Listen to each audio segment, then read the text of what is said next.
My last video showed me using robots hell-bent on turning humans into Swiss cheese to defeat a comic book bad guy known as the Mechanist. But now that I had taken up the mantle, was it possible to beat the game with my new base and robot crafting capabilities? Today, I'll be answering that question. Can you beat Fallout 4 as the Mechanist? I'll only be able to deal damage using my robot companion, and to make things more spicy, I won't be using Ada, and I'll have to craft a new homie from scratch. Without further ado, let's get into it. For once, instead of creating my character, I actually created my companion instead. When you beat the Automatron DLC, you gain access to the Mechanist's lair and every craftable robot component, and the only thing limiting your creativity is the science and blacksmith perks. But even with those higher tier options unavailable for now, I had tons of options to create Beep Boop, my new robot companion. She had a thruster to move around faster, a lightning gun to bounce between enemies, and a laser rifle to finish off anything else. So now, with the run officially underway, I made my way to Diamond City and began to harass Ellie for money to find Nick Valentine. Now, considering I was level 44, I figured the Triggermen would pack a hell of a punch for attempting them so late, but Beep Boop had other plans.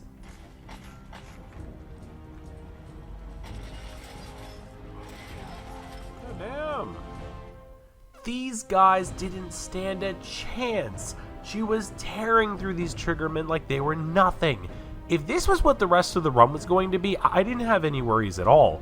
We made it to Nick Valentine, and the three of us cleaned up the rest of the Triggermen, making it all the way to Skinny Malone. Now, because I had a 10 charisma, I could have talked my way out of this, but I wanted to test Beep Boop's combat effectiveness.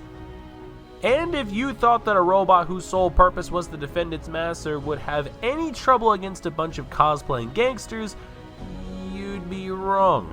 Beep Boop tore through Darlin, Skinny Malone, and after seeing this, I was super excited for Endgame. If this was what we could do without upgrades, just imagine the possibilities later on. Now free, Nick had us meet back at Diamond City and got down to the nitty gritty of finding the son I forgot I had. Then, after sweet talking the mayor for a pardon in advance, we broke into Kellogg's house and could now begin the manhunt of the century. We made it to Fort Hagen with no issues, and the synths inside soon found out who the superior machine was. Although the greatest enemy of the run now showed its face, and that was pathfinding. Beep Boop had a very hard time figuring out who to attack, and because she got staggered very easily by multiple foes, this meant that group fights were her downfall. It's not to say she couldn't handle herself, but it just means that she needed help getting through hallways and a ton of robot repair kits for her to win some of these fights. However, even with her weakness now appearing, Kellogg still got smacked like any other day, and as reward, I put a perk point into science and figured Beep Boop could use an upgrade. Although I was still limited, I was able to give her an automatic laser rifle, and soon after, I was diving through Kellogg's brains and searching for answers. Some doctor told me it was a dangerous journey ahead, but I told her no you and made a beeline for the glowing sea to track down Virgil and get the next quest. The hike over was pretty uneventful, but I got the scoop on building a teleporter to break into the Institute, and then headed over to steal a courser's brain to make the jump. Now came a section of the run that could either be incredibly hard or incredibly easy. I had to move through what seemed like endless gunner mercenaries to make it to the courser at the top of Green Tech Genetics. These gunners also had better armor than most enemies, and their guns did way more damage as well. But there's a silly thing I learned here. So silly, in fact, I'm surprised I didn't learn of it sooner, and I'm going to be using it for every run going forward. One of those silly things is how hard it is for the enemies in this game to actually track your location and shoot at you at the same time. Basically, if you're full on sprinting and have enough stamina, you can run straight past all of these guys and make it to the top with little to no issue. But even though I made it to the top, Beep Boop did not. I waited around for a while to see if she would just teleport next to me, but she never came. This left me all alone with the courser at the top and no way to fight back. So I decided to take a detour and break the Minutemen out of Concord. It serves multiple purposes, trust me. Clearing out the raiders inside was pretty straightforward, and then we moved outside to clear out the remaining baddies. I tried to get Beep Boop to fight the raiders from the roof, but then decided she needed a better position.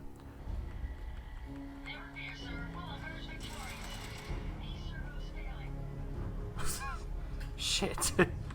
I made my way down and healed her up, and then another robot I found a while ago showed up and started lighting up the raiders. Only for the Brotherhood of Steel and another enemy robot to arrive. Concord was turning into a war zone. Explosions were going off everywhere, lasers were being fired, and then somehow we aggroed the Brotherhood members. But during the fight, their vertibird just magically spawned in the middle of the street. What the heck? Bro, what is going on? After the absolute fustercluck that happened outside, I freed the Minutemen and followed them back home, and then dosed up Mama Murphy with some drugs to get a seemingly useless random set of words. However, this was the other silly thing I learned during the run, and it only cost me 1 jet. This code was the one required to shut off the Courser Green Tech genetics. So after another run past some wannabe military cosplayers, I made it to the Courser and used Talk no Jutsu to put him to sleep, stealing the Courser chip and progressing my quest. 5-3 kilo. Ow.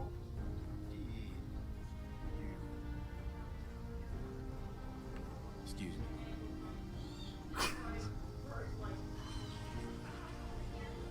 Next was getting the railroad to decode the chip, and then returning to Virgil to get my teleporter blueprints. With those in hand, I began the long string of Minutemen quests.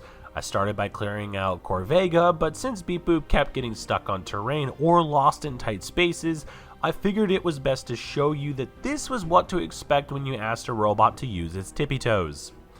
But after the raiders were dead, I leveled up and was able to give Beep Boop a new laser arm, a sniper, and a better targeting brain. Things were all coming together now. Along the way, we took back the castle, and surprisingly this was pretty straightforward. The Mirelurks didn't stand a chance, and although the queen had a huge health pool, she didn't last very long. And then I continued doing more random Minutemen quests.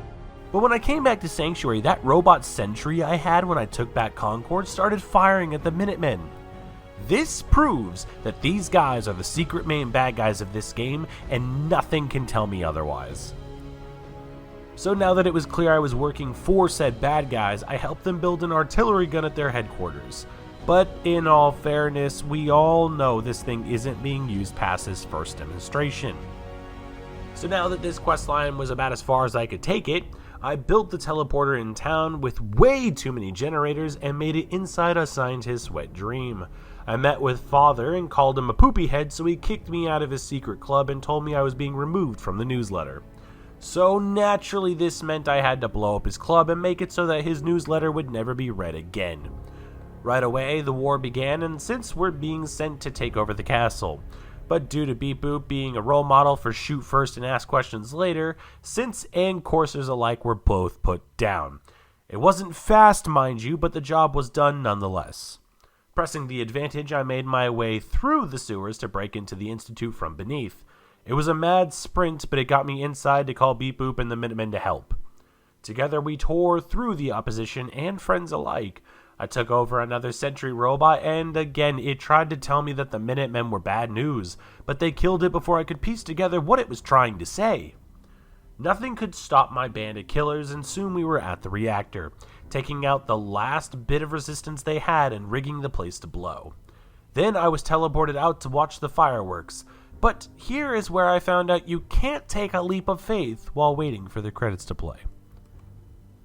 This run was actually pretty sweet. The mechanist armor had some crazy resistance on it, so I wasn't worried about dying. Plus, Beep Boop's damage was always high, and since she mainly used energy weapons, she just ripped through all enemies we came across. Being the mechanist was actually a lot of fun, and I encourage anyone to give this a try. If you liked what you saw, please consider subscribing. We have had an absolute uptick in subs over the last month, so let's try and keep it up. It helps the channel out a ton. Plus, if you have a suggestion for a challenge run you'd like to see, let me know in the comments below. I play all sorts of games, so no challenges off the table. I want to thank all of you that watched to this point, and as always, I've been Chris from Crisis Gaming, and I will see you on the next one.